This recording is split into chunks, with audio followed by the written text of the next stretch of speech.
Hello viewers, আর mobile হসপিটালে স্বাগত জানাচ্ছি। আজকের বিষয় রিয়েলমি 8 চার্জিং প্রবলেম সলভ। তো চলো আজকে চার্জিং কিভাবে সমস্যার সমাধান করব সেটা আজকে আমরা ডায়াগ্রামের মাধ্যমে পুরো ক্লিয়ার করে তোমাদেরকে দেখাবো। তো রিয়েলমি 8 5G এই ফোনটার চার্জিং প্রবলেম সলভ তোমাদেরকে দেখাবো কিভাবে আমরা সলভটা করি। তো 5G সেটগুলোর চার্জিং প্রবলেমটা অন্যান্য সেটের চাইতে একটু খুব সহজ। তো দেখো আমরা পুরো গ্রাফটা একটা একটা করে দেখাচ্ছি যে আমাদের চারটা যে লাইন ভিবাস, তারপরে ব্যাটারি অন, তারপরে ভিভ্যাট, ইউএসবি যেটা ডিএমডিপি, এইসব কানেকশানগুলো দেখতে পেলেন।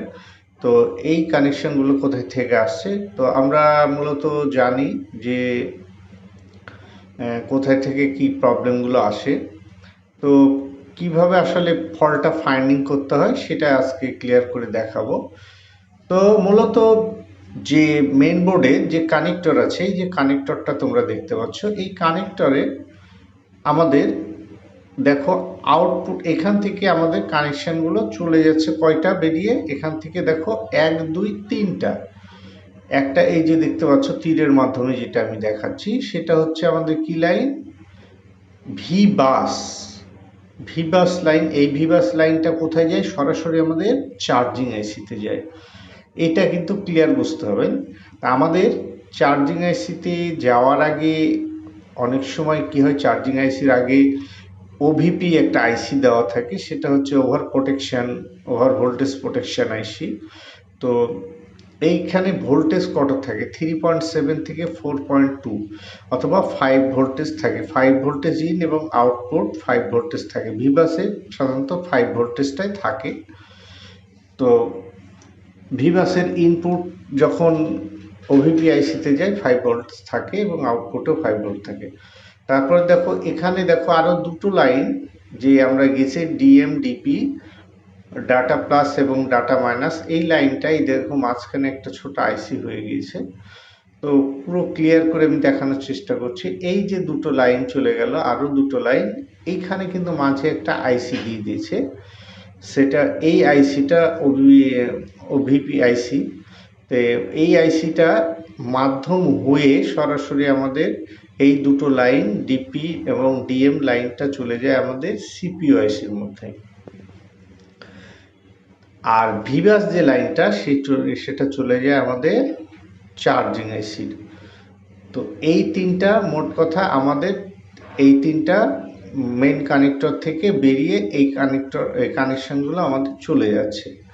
তারপরে আমাদের ইন হচ্ছে কোন ব্যাটারি কানেক্টরের কোন ভোল্টেজটা, সেটা আমরা ক্লিয়ার করে দেখাবো। যে এই তিনটা লাইন দেখতে পাচ্ছ, হলুদ, সবুজ এবং লাল। হলুদ আর সবুজ এইটা দুটো লাইন তো আমাদের সিপিইউ এসে ঢুকছে। এই যে দেখতে পাচ্ছ সিপিইউতে ঢুকছে। সিপিইউতে এই দুটো কানেকশন আসলো, এটা ডাটা মাইনাস এবং ডাটা প্লাস। এই পর্যন্ত আমরা ক্লিয়ার। এখন এরপরে আমাদের এই দুটো কানেকশানের পরে আমাদের লাল একটা কানেকশান ভিবাস যে লাইনটা, সেই লাইনটা আমাদের এখন কোথায় যাচ্ছে সেটা দেখে নেব। এই যে ট্র্যাকটা আমাদের আস্তে আস্তে, এই যে দেখো এখানে ছোট্ট একটা দুটো আইসি আছে, ছোট ছোট দেখতে পাচ্ছ। এইটা হচ্ছে ওভিপি আইসি। ওভিপি মানে ওভার ভোল্টেজ প্রোটেকশন আইসি। ইনপুট 5 থাকবে, আউটপুটও 5 ভোল্টেজ থাকবে। মানে অনেক সময় অতিরিক্ত ভোল্টেজ আসলে এই ওভিপি আইসিটা খারাপ হয়ে যায়, মানে সুইসাইড আইসি বলা হয় এটাকে এক কথায়। তো যাই হোক, এখানে আমরা দেখে নিলাম। তো ওভিপি আইসিটা থেকে কানেকশন বেরিয়ে আমাদের চার্জিং আইসিতে চলে গেল। আচ্ছা, এবার দেখো এই যে চার্জিং আইসিতে আমাদের এই ভোল্টেজটা ঢুকছে, এই যে লাল যে ভোল্টেজটা নিচে দেখতে পেলে, এটা ভিবাস লাইন। আর ওপরে আরেকটা লাইন দেখতে পাচ্ছ, ওপরে যে লাল লাইনটি আছে সেই লাইনটা আমাদের ভিভ্যাট লাইন হিসাবে বেরিয়ে গেল। আর তার উপরে যে একটা দেখতে পাচ্ছ একটু ইয়েলো কালার টাইপের, যে খয়েরি কালার টাইপের আমাদের যে কালারটা, সেটা আসছে আমাদের কোথায় থেকে, সেটা আমাদেরকে কালার যে লেয়ারটা আছে সেই লেয়ারটা আমাদের কোথায় থেকে আসছে সেটা আমাদেরকে দেখতে হবে। তো এই যে চার্জিং আইসি, চার্জিং আইসিতে কিন্তু ভিপিএস পাওয়ার তৈরি হয়। এই যে দেখো উপরে যে খয়েরি কালার, যে গেরুয়া কালার দেখতে পাচ্ছ, এই কালারটার আইসিটা মানে পাওয়ার আইসি থেকে একটা ভোল্টেজ আসছে। এই যে এই ভোল্টেজটা ভিব্যাট মানে battery on signal, battery on signal ভোল্টেজটা এখান থেকে আসে। আমাদের এক কথায় যেটা বিএসআই কানেকশন বলে থাকি, যেটা ব্যাটারি নেগেটিভ পজিটিভ আর মিডলে যেগুলো লাইন থাকে ব্যাটারি সিগন্যাল, সেগুলোকে বলা হয় বিএসআই লাইন, আমরা সাধারণত এভাবেই চিনি। তো যাই হোক, এইটা কোথায় থেকে আসছে? এই সিগন্যালটা পাওয়ার আইসি থেকে আসছে। তাহলে এই পাওয়ার আইসি থেকে যে সিগন্যালটা আসলো ব্যাটারি অন সিগন্যাল, এই সিগন্যালটা আমাদের চলে যাবে ব্যাটারি কানেক্টরের মিডিল পয়েন্টে।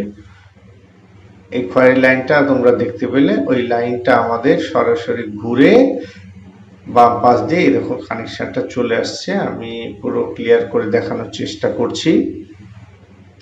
তো এই খয়েরি কালার যে ট্র্যাকটা আছে সেই ট্র্যাকটা আমাদের চলে আসবে ব্যাটারি কানেক্টরের মিডল পয়েন্টে।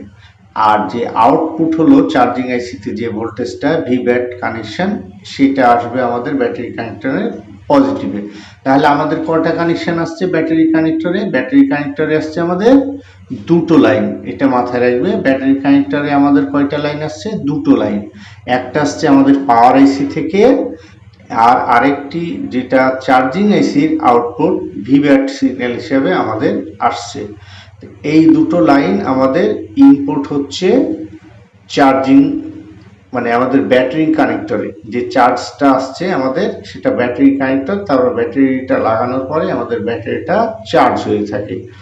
তো চার্জিং আইসির আউটপুট হচ্ছে আমাদের ভিব্যাট, এবং ব্যাটারি অন যে সিগন্যাল সেটা আসছে আমাদের পাওয়ার আইসি থেকে, যেটাকে আমরা বিএসআই বলে থাকি।